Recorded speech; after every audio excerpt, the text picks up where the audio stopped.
Hola chiquilines, ¿cómo están? Mi nombre es Mariana del Marín, soy asistente de la Clínica Ginecológica B. Y bueno, les voy a dar un breve teórico acerca de lo que son los estados hiperglicémicos del embarazo, en realidad más bien enfocado en lo que es la diabetes gestacional. Como ya les he dicho en otros teóricos, cualquier duda, cualquier comentario, lo que nos quieran hacer llegar, pueden comunicarse con cualquiera de los docentes del servicio que estamos a las órdenes.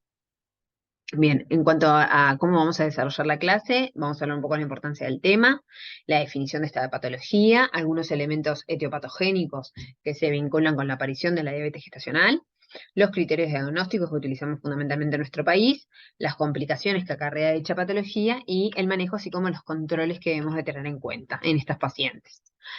En cuanto a la importancia del tema, bueno, primero que nada, tener en cuenta que es una patología que es frecuente en nuestro país, fundamentalmente desde el cambio en los puntos de corte diagnósticos para el diagnóstico, valga la redundancia, de esta patología, es que se ha vuelto una patología muy prevalente.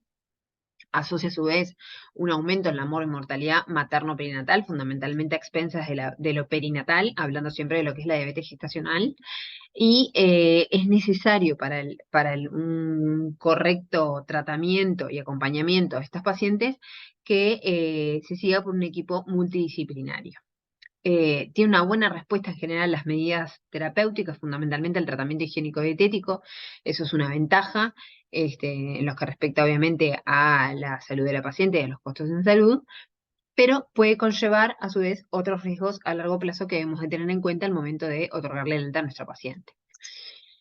En cuanto a la definición, la diabetes mellitus, así general, en realidad es un grupo heterogéneo de patologías que tienen distintas etiologías y que comparten en realidad una alteración metabólica común, que es la aparición de la hiperglicemia. Como ustedes ya saben, existe lo que es la diabetes mellitus tipo 1, la diabetes mellitus tipo 2, la diabetes mellitus monogénica y también están lo que son los estados hiperglicémicos del embarazo, en donde encontramos lo que es la diabetes gestacional. ¿Qué características importantes de la diabetes gestacional? Es que es un estado que es hiperglicémico, que también puede acompañar alteraciones en el metabolismo lipídico y proteico, pero que se diagnostica únicamente durante el embarazo, independientemente de la edad gestacional en la que se diagnostique, sea al inicio del embarazo, en el segundo trimestre o en el tercer trimestre. Estamos hablando entre un estado hiperglicémico del embarazo, o sea, una diabetes gestacional, o eventualmente puede ser una diabetes manifiesta, como luego vamos a ver. ¿Tá? También es independiente del grado de trastorno metabólico, así como del tipo de tratamiento y de la persistencia luego de finalizado el embarazo. O sea, la paciente puede tener una diabetes gestacional, independientemente que después se comporte también como una paciente con una diabetes mellitus. La diabetes manifiesta, por otro lado, en realidad es un estado hiperglicémico franco que implica un mayor riesgo de complicaciones materno-perinatales, y que habitualmente persiste luego de finalizado el embarazo y que en realidad, dado su comportamiento, se la ha asociado un poco más a lo que vendría a ser como una diabetes mellitus tipo 2, pero debemos de tener en cuenta que es diagnosticada también en el embarazo. Por eso es que la denominamos como diabetes manifiesta. En cuanto a la patogenia, primero que nada, tenemos que tener en cuenta que el embarazo de por sí fisiológicamente es un estado de insulinoresistencia y de hiperinsulinismo. O sea, hay un aumento en la secreción de insulina, que es fisiológico, y a su vez hay un mayor estado de resistencia a la insulina. En pacientes sanas, este estado de insulinoresistencia e hiperinsulinismo es manejado en forma adecuada por el resto del organismo y por la aparición de hormonas contrarreguladoras que le permiten mantener a lo largo del embarazo una situación de glicemia normal, o sea, mantenerse en euglicemia. Esta situación aparece entre el segundo aparece habitualmente en el segundo trimestre y se acentúa hacia el tercer trimestre. Muchas veces en el primer trimestre la paciente tiende a la hipoglicemia por una situación de anorexia, de vómitos, de sensación nauseosa, también con un aumento de hormonas contrarreguladoras. Hacia el segundo trimestre se espera que haya un aumento en la secreción de insulina por parte de las células beta pancreáticas, que a medida que va avanzando el embarazo se va acentuando. Todo esto va sumado a la masa adiposa que presenta la madre y a la aparición de estas hormonas antiinsulínicas en donde empiezan a cobrar mayor protagonismo la liberación de hormonas antiinsulínicas por parte de la placenta, como son la progesterona, la hormona placentaria lactogénica, la prolactina, el cortisol y la leptina.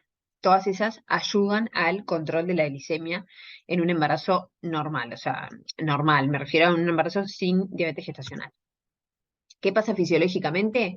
Hacia el primer trimestre, a medida que va avanzando el embarazo, o sea, hacia el tercer trimestre, existe un aumento en la producción hepática de glucosa, pero justamente a medida también que progresa el embarazo, la utilización periférica de glucosa va disminuyendo. Esto es fisiológico, ¿tá?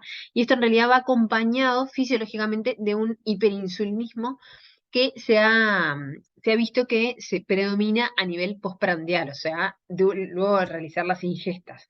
Ahí existe un estado de hiperinsulinismo que inicialmente sería fisiológico y es el desbalance en este hiperinsulinismo el que llevaría a la aparición de la diabetes. Entonces, como podemos ver en esta imagen, de esos artículos que les puse ahí arriba, que después si quieren se los puedo compartir porque está muy interesante, existe, como les mencioné recién, en la diabetes gestacional existe un desajuste entre la secreción endógena de insulina y las necesidades tisulares.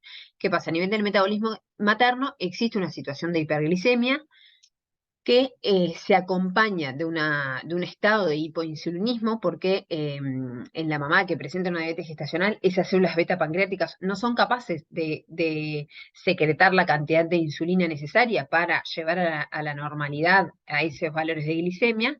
Esa hiperglicemia es capaz de atravesar la placenta mediante transportadores de glucosa y a nivel fetal determina un aumento en la secreción de leptina, así como un aumento en la secreción de insulina. ¿Qué pasa con estas dos hormonas? Ambas son estimuladoras del crecimiento fetal, fundamentalmente del crecimiento fetal de tejidos blandos, que es lo que lleva después, posteriormente, como vamos a ver un poquito más adelante, a el desarrollo de fetos que son fetos más grandes de lo esperado para su edad gestacional. A su vez, este aumento en la leptina también puede llevar a alteraciones a nivel de otros componentes hormonales que también puedan llevar a la alteración en el desarrollo de otros órganos fetales. Concomitantemente se ve que existe también un crecimiento placentario acelerado justamente por una alteración local placentaria en la síntesis de glucógeno. Todo esto obviamente que se ve empeorado por factores de riesgo que pueda presentar la paciente, como por ejemplo son el índice de masa corporal. La obesidad empeora esta situación, ya que favorece el estado de hiperglicemia, el estado de hiperleptinemia y a su vez la resistencia a la insulina. ¿Qué factores de riesgo nosotros debemos identificar en forma precoz en nuestra paciente justamente para evitar el desarrollo de una diabetes gestacional?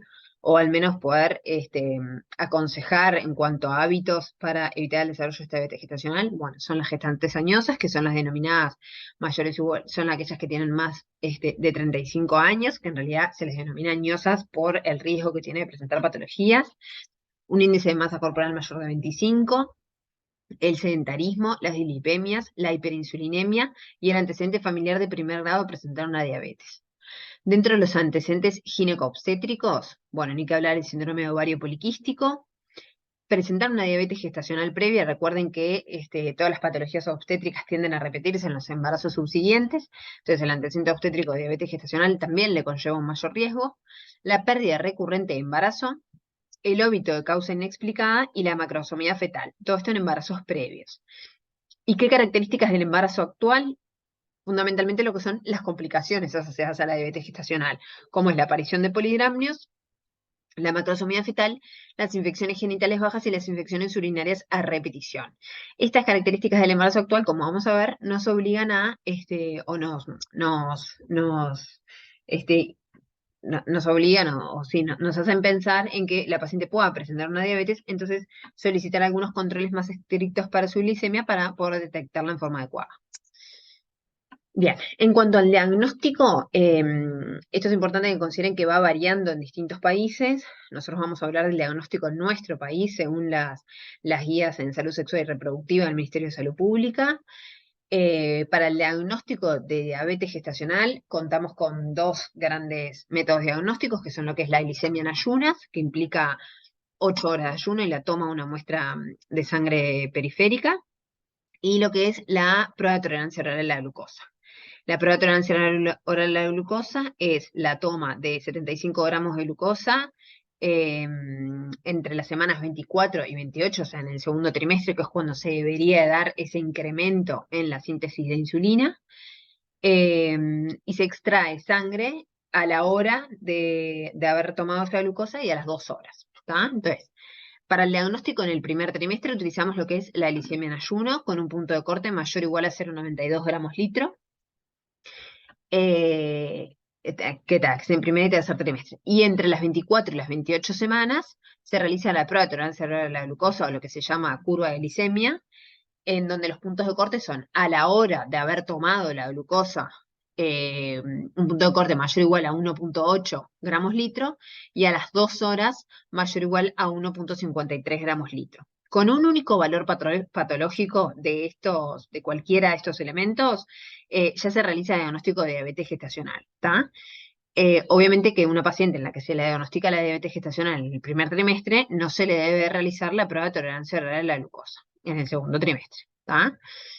Así como si en la primer glicemia se le ha alterado, tampoco debería tomar la paciente la glucosa.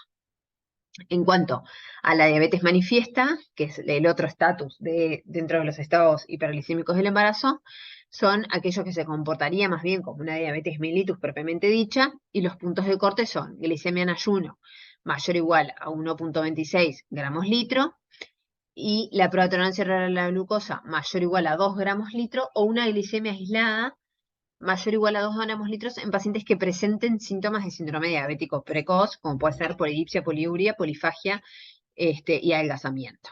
¿Tá? ¿Cuándo se recomienda hacer una prueba de tolerancia oral a la glucosa en forma precoz? O sea, antes de lo esperado, o sea, antes del segundo trimestre, cuando la paciente presenta antecedentes obstétricos de diabetes gestacional, cuando ya existe un trastorno en el metabolismo de la glucosa que es conocido, o en pacientes obesas. En estas pacientes se recomienda el Colegio Americano de Ginecología y Obstetricia la realización de una prueba de tolerancia oral a la glucosa alrededor de las 16 semanas. Otras consideraciones es, como les mencionaba hoy, si la paciente agrega complicaciones, como pueden ser el polidramnios o la macrosomía, la Clínic de Barcelona recomienda repetir la prueba de tolerancia oral a la glucosa, independientemente del momento en el embarazo en el que nos encontremos. ¿Ah? Bien, ¿cuáles son las complicaciones que acarrea presentar esta patología? Bueno, las complicaciones a nivel, las vamos a dividir en maternas, feto-neonatales y ovulares. Dentro de las maternas, conlleva un aumento en el riesgo de presentar un síndrome de preeclampsia-eclampsia, una mayor tasa de cesárea y de intervencionismo obstétrico, como puede ser el parto instrumental, la presencia de infecciones genitales bajas y infecciones urinarias, los desgarros perineales, fundamentalmente asociados al tamaño fetal, el descontrol metabólico, obviamente, y son muy poquito frecuentes las complicaciones agudas. ¿Por qué? Porque en realidad siempre existe cierto grado de reserva de insulina. Entonces, es poco frecuente que una paciente con una diabetes gestacional presente una hipoglicemia o presente una cetoacidosis diabética o un estado hiperglicémico hiperosmolar. Pueden estar, pero es muy raro en comparación, sí, con las diabéticas pregestacionales, tanto tipo 1 como tipo 2. A largo plazo, ¿qué complicaciones puede tener una mamá que presenta una diabetes? Bueno, el desarrollo de una diabetes mellitus 2, la obesidad y el síndrome metabólico. Dentro de las complicaciones ovulares, la vedette de estas complicaciones es el polidramnios. ¿Por qué? Porque ese estado de hiperglicemia fetal determina que el feto orine mayor cantidad de orina, eh, que se determina como si fuera como una diuresis osmótica a expensas de esta hiperglicemia, porque el feto empieza a eliminar glucosa a través de la orina, por ese estado hiperglicémico que presenta, y con la glucosa arrastrada, entonces se genera una diuresis osmótica, y esa diuresis osmótica favorece la aparición de un polidramnios. En cuanto a las complicaciones feto-neonatales, también, como les mencionaba hoy, el ABT es el macrosómico, que ahora después les voy a comentar un poquito más. Las complicaciones del parto, que también las vamos a ver un poquito más adelante. La muerte fetal intrauterina u óbito fetal, que muchas veces son esos óbitos que medio de causa inexplicada, es importante ir a buscar el antecedente de una diabetes. Y dentro de la morbilidad neonatal, siempre al momento del nacimiento se deben de tener en cuenta el riesgo de hipoglicemias, porque recuerden que cuando el niño nace, sale de ese ambiente hiperglicémico, pero presenta él o ella un estado de hiperinsulinemia, entonces tienden mucho a las hipoglicemias, la hiperbilirrubinemia, las hipocalcemias e hipomagnesemias, la policitemia y el distrés respiratorio, porque este hiperinsulinismo afecta la síntesis de proteínas en surfactante, entonces son fetos que están más expuestos a complicaciones asociadas a sistemas respiratorios como es el distrés respiratorio. Con respecto a la macrosomía, lo que les quería mencionar era que esta hiperglicemia materna determina una hiperglicemia fetal, como lo vimos en el otro dibujito, ¿no? La insulina de por sí es un factor de crecimiento, a nivel fetal también lo es, y tiene un efecto trófico sobre todos aquellos tejidos que son sensibles a la insulina, fundamentalmente los tejidos blandos. Entonces eso determina un aumento del tejido adiposo fetal, un retraso en el desarrollo de los órganos y un aumento del diámetro vía acromial. Entonces, estas tres características lo que hace es que las complicaciones en el momento del parto sean mayores. ¿Y cuáles son las complicaciones típicas que puede presentar un feto macrosómico? Son la histosia de hombros, la fractura de clavícula y las lesiones del plexo braquial. La macrosomía fetal en realidad se define como el peso mayor al esperado para la gestacional. Habitualmente el punto de corte es de 4 kilos. Depende un poco de dónde leamos, pero mayor de 4.000 gramos ya estamos hablando de que es un feto que es macrosómico. ¿Ah? Es importante tener en cuenta con respecto a esto del el retraso en el desarrollo de los órganos, al momento de nosotros tomar una conducta en cuanto a la finalización de ese embarazo. Debemos de tener en cuenta que como estos bebés tienen un desarrollo más retrasado en cuanto a la funcionalidad de sus órganos, es que están después más expuestos a las complicaciones, como les mencioné recién, del distrés respiratorio, por más que sean grandes de tamaño. Esto es algo que es importante que se lleven, y es que muchas de las complicaciones están asociadas al control glicémico. De hecho, hasta un 60% de la macrosomía fetal se disminuye con un adecuado tratamiento y con un adecuado control de la glicemia. Para el caso de la diabetes gestacional, las malformaciones, fundamentalmente lo que son las cardiopatías, no parecerían estar vinculadas con la diabetes gestacional, sino más bien con diabetes mellitus 2 que no han sido previamente diagnosticadas. Por lo tanto, por más que en alguna literatura se plantea que puedan tener mayor riesgo de malformaciones, en otros autores plantean que en realidad no existe evidencia de que la diabetes gestacional determine un aumento de malformaciones congénitas, sino que lo que puede ser es que haya una diabetes mellitus subyacente que no se haya diagnosticado. En cuanto al manejo, lo primero que debemos tener en cuenta, como mencioné hoy, es que debe estar a cargo de un equipo multidisciplinario, a cargo de ginecólogo obstetra y de endocrinología, y consta con 5 pilares, lo que son la educación de la paciente, el control glicémico, el tratamiento higiénico-dietético, el ejercicio y el tratamiento medicamentoso. En cuanto a la educación, se debe explicar a la paciente, obviamente en forma comprensible, qué es la diabetes y cuáles son las repercusiones que puede tener sobre su salud y sobre el feto, porque recuerden que esta es una patología que es asintomática.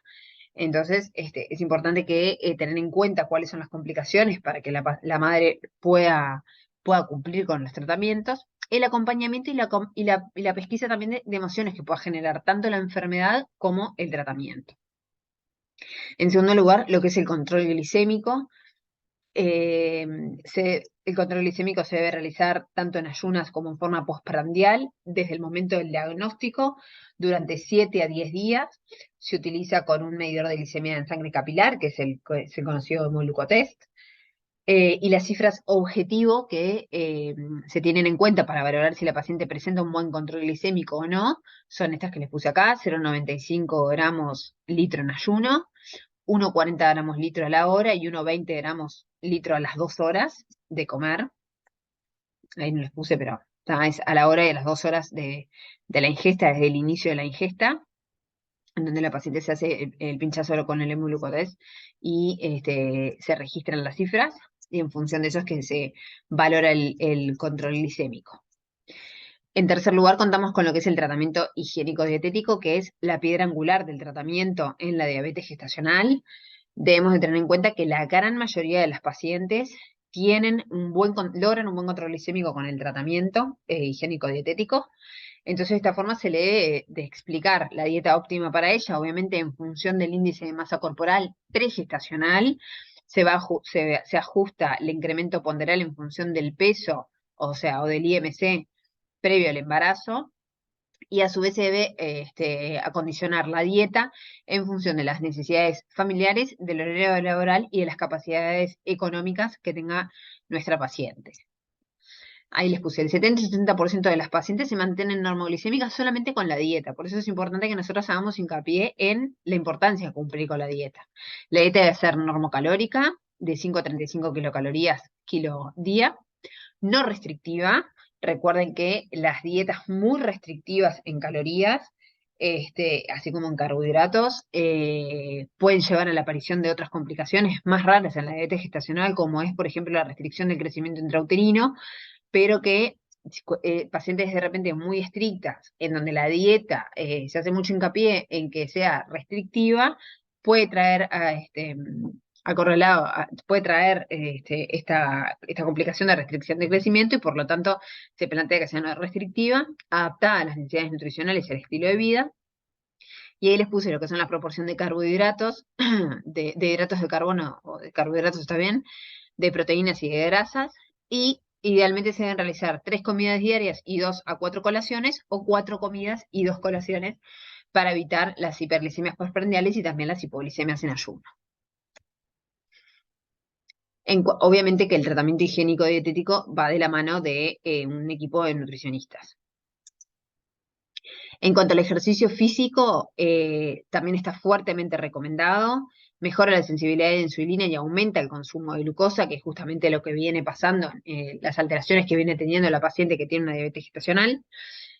Con 30 minutos de 3 a 5 veces por semana es suficiente y el tratamiento debe ser de aeróbico moderado, no deportes de contacto ni de alto impacto. Y esto permite mejora lo que es el equilibrio glicémico y a su vez favorece también lo que es el tratamiento higiénico dietético. Por lo tanto, está recomendado en todas las pacientes. Y el quinto pilar terapéutico es el tratamiento medicamentoso, que como les mencioné hoy, es el que utilizamos menos frecuentemente en la diabetes gestacional. El tratamiento con medicamentoso habitualmente está a cargo del equipo de endocrinología y se da ante la falla del tratamiento higiénico dietético. Siempre es importante considerar que la paciente pueda cumplir con el tratamiento y adhiera a ese tratamiento higiénico dietético. El fármaco de elección en realidad es la insulina. ¿Por qué? Porque no cruza la barrera placentaria y porque además ha demostrado reducir la mortalidad materno-fetal. El esquema de insulinoterapia se va a ir adaptando en función de los perfiles glicémicos, o sea, la paciente se va a ir realizando los controles con hemoglucotest, concurre a la consulta con la planilla y en función de los valores de hemoglucotest, tanto en ayuno como postprandiales, es que se van a adaptar el tratamiento con insulina. Acá les puse 2 cuadros para que los tengan en cuenta nomás de los tipos de insulina que hay y de la demora en la acción. Y habitualmente las que utilizamos son la intermedia, la NPH, y después las ultra rápidas son las que utilizamos fundamentalmente la Lispro para ajustes. Cuando la paciente presenta un nivel de glicemia muy alto, se administra una ultra rápida para determinar una disminución en esa glicemia, pero se los dejo acá para que lo bichen y cualquier cosa lo comentamos luego. Y después, por otro lado, existen lo que son los hipoglicemiantes orales, que en realidad la evidencia es más discutida, por más que hay un gran uso en nuestro país de estos hipoglicemiantes orales, fundamentalmente de la metformina, que es el fármaco de elección. De hecho, hay distintas escuelas, algunas escuelas que plantean que la insulina sigue siendo el tratamiento de elección medicamentoso, y hay otras escuelas que plantean que no, que debería ajustarse a la paciente, y en función de eso elegir si es la insulina o si es la metformina. Siempre la metformina está indicada en pacientes que rechazan la insulina o que tienen mala adherencia, porque recordemos que la insulina tiene un mayor riesgo de hipoglicemias. Entonces, si pacientes no adhieren adecuadamente a ese tratamiento o no han entendido cómo realizarlo en forma adecuada, es preferible pasar la metformina. No hay estudios todavía hasta el momento que determinen a largo plazo efectos o complicaciones a nivel del recién nacido, y por lo tanto es que en nuestro medio se utilizan tiene una amplia utilización. ¿Tá? Incluso pacientes que vienen tomando metformina en forma preconcepcional continúan tomando la metformina para lograr su control glicémico una vez logrado el embarazo. En cuanto al control obstétrico, si la paciente tiene una buena respuesta con el tratamiento higiénico-dietético, el control en general es el mismo que para una paciente sin diabetes gestacional, obviamente siempre a cargo del endocrinólogo y el ginecólogo. Si tiene mal control o el tratamiento o recibe tratamiento medicamentoso, sí se van a ajustar los controles con el equipo de endocrinología. Y hablando un poco de lo que era la macrosomía, sí se recomienda una ecografía obstétrica a las 28 semanas justamente para valorar si existe algún grado de poligramios o para ir pesquisando en forma precoz la aparición de un feto macrosómico. Otras consideraciones que debemos de tener en cuenta es, por ejemplo, ante la necesidad de administrar glucocorticoides antenatales. Por ejemplo, ante una amenaza de parto pretérmino, como sabemos, los glucocorticoides pueden determinar como efecto adverso la hiperglicemia, entonces es necesaria, en estos casos, puede ser necesaria la internación, la agregada de insulina en pacientes que están con tratamiento higiénico dietético o ajustar el tratamiento con medicamentos en pacientes que ya se encuentran insulinizadas. En cuanto a la conducta obstétrica y la vía de finalización, va variando en función del tipo de paciente al que nos enfrentamos, ¿no? Pacientes que presentan un buen control con tratamiento higiénico dietético que no presentan complicaciones, perfectamente podemos llevar ese embarazo hasta las 39, 40 semanas. ¿Va? Pacientes que, por el contrario, tienen un mal control o tienen un tratamiento medicamentoso con insulina o asocian alguna complicación, habitualmente a partir del término, o sea, mayor o igual a 37 semanas, ya podemos ir pensando en la finalización. Todo se va a ir adaptando en función del tipo de tratamiento medicamentoso, del tipo de mal control que presente y del tipo de complicaciones. En cuanto a la vía, lo ideal es la vía vaginal para el nacimiento, salvo que alguna condición obstétrica no lo permita. Y en cuanto a la cesárea electiva, acá varía un poco la bibliografía. Algunos plantean que a partir de 4 kilos ya debería realizarse la cesárea electiva, y otros plantean que a partir de los 4.500 gramos debería hacerse una cesárea electiva. Eso también va variando en los distintos medios. En nuestro país habitualmente el punto de corte es 4 kilos, o sea, fetos a los que se les estima más de 4 kilos de peso, en general se les practica una cesárea. Bien, esto debemos de tener también en cuenta que se requiere un plan de parto para el momento del trabajo de parto, así como también para el momento de la cesárea, que debe estar a cargo del equipo de endocrinología, fundamentalmente en pacientes insulinizadas, y se deben evitar los ayunos prolongados en los casos de cesárea electiva. En cuanto a los controles posparto, bueno, la literatura recomienda controles como en hemoglucotest maternos las primeras 24 horas sin necesidad de ajustes, es únicamente como un control glicémico. Reclasificar el estatus metabólico entre las 6 y las 8 semanas con una nueva curva de glicemia o glicemia en ayuno, en la que nosotros vamos a terminar de catalogar si la paciente se presenta una diabetes mellitus o únicamente presentó su diabetes gestacional. Y los controles al neonato con hemoglucotest pesquisando precozmente la hipoglicemia, como les mencioné más temprano. Entonces, como mensajes finales, tener en cuenta que es una patología muy prevalente en nuestro país.